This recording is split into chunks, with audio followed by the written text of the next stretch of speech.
राम राम, जय हिंद। ज़्यादा वजन घटाना है तो ज़्यादा पसीना बहाओ। ये चीज़ें तुम लोगों ने सुनी होंगी कि पसीना ज़्यादा निकलेगा तो वजन उतना ही ज़्यादा घटता है। अच्छा देखो, इसमें कुछ सच्चाई भी है। अगर बहुत ज़्यादा पसीना निकल रहा है तो कुछ देर के लिए, बहुत ज़्यादा टाइम के लिए तो नहीं, लेकिन हाँ कुछ टाइम के लिए तुम्हें समझ में आएगा कि हाँ यार मेरा वजन तो घट रहा है, ये समझ में आएगा तुम्हें, ठीक है। लेकिन वो सस्टेनेबल नहीं है, मतलब वो ज़्यादा देर तक वैसे ही नहीं रहेगा, आगे जाके दोबारा से तुम्हारा वजन बढ़ने वाला है। अब उसके पीछे रीज़न क्या है उसके ऊपर बात करेंगे। आगे बढ़ने से पहले ये है हमारा स्टेमिना बूस्टर, जो कि तुम सामने व्हाट्सएप नंबर आ रहा है, यहाँ पे ऑर्डर करके मंगा सकते हो, ठीक है। और ये स्टेमिना बूस्टर भी है, फैट बर्नर भी है, जो चाहिए वो मिल जाएगा। तो इसके लिए सामने जो नंबर आ रहा है व्हाट्सएप का, उस पर व्हाट्सएप करके आप आराम से इसको परचेज़ कर सकते हो अपने वजन को घटाने के लिए, ठीक है। सब आयुर्वेद आइटम है, इसमें कुछ भी ऐसा नहीं है जो तुम्हारे लिए हार्मफुल हो, ठीक है।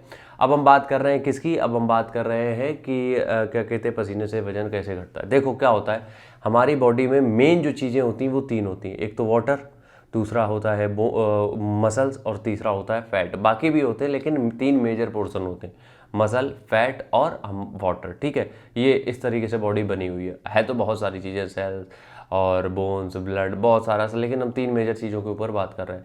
अब बॉडी से जब पानी निकलता है, पानी एक एलिमेंट हो गया तीन चीज़ों में, तो जब बॉडी से पानी निकलता है तो उसका मतलब ये होता है कि वो तुम्हारा जो टेम्परेचर मेंटेन करने के लिए निकल रहा है। मतलब कि जब तुम स्वेट करते हो, जब बॉडी से पसीना निकलता है, उसका सिंपल सा रीज़न ये होता है कि तुम्हारी बॉडी में जो गर्मी बढ़ रही है उसको मेंटेन करने के लिए, उस टेम्परेचर को मेंटेन करने के लिए पसीना निकल रहा है। और जैसे ही आप नॉर्मल टेम्परेचर में आओगे, बॉडी की पानी की डिमांड वापस से उतनी हो जाएगी।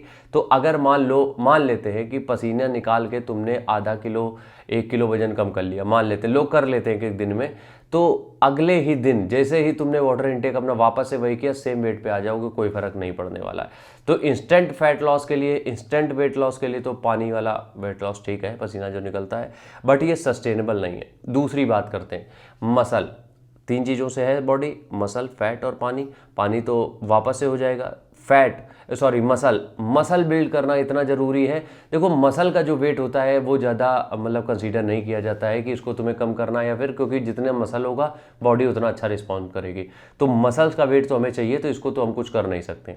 अब बात आती है जिस पे हमें काम करना है, वो है आपका फैट। फैट कम करना है हमें। अब फैट को कम करने के लिए सबसे पहला काम आपको क्या करना पड़ेगा, अपनी कैलोरीज कम करनी पड़ेंगी, सॉरी, ठीक है। तो क्या होता है, सबसे पहले बॉडी जो हिट करेगी वो आपकी फैट सेल्स को हिट करेगी, ठीक है। इससे क्या होगा, जो फैट सेल्स है वो कैलोरीज में बदलेंगी, फिर आप वर्कआउट करोगे वो हटेंगी, उसके बाद थोड़ा श्रेडेड दिखोगे। तो सबसे पहले टारगेट होता है आपके फैट पे। तो हमें सिर्फ फैट पे काम करना है। वाटर इनटेक को आप नहीं कुछ कर सकते हो, वो उतना ही रहेगा, गर्मियाँ आ रही, कम करना भी नहीं। और मसल्स को तो बिल्कुल भी कुछ नहीं दिक्कत होनी चाहिए, इसलिए प्रोटीन भी खाना पड़ेगा। प्रॉब्लम बस फैट के साथ है, तो उसको कम करने के लिए सिंपल सा वही प्रोसीजर है, वर्कआउट करो, डाइट में थोड़े से कार्बोहाइड्रेट कम करो, फैट और प्रोटीन बढ़ाओ, दैट्स इट। इसके अलावा कुछ और चारा नहीं है, ठीक है। बट ये मिथ बिल्कुल भी नहीं होना चाहिए कि पसीना जा रहा है तो वजन भी घट रहा है। घटेगा कुछ टाइम के लिए। राम राम, जय हिंद।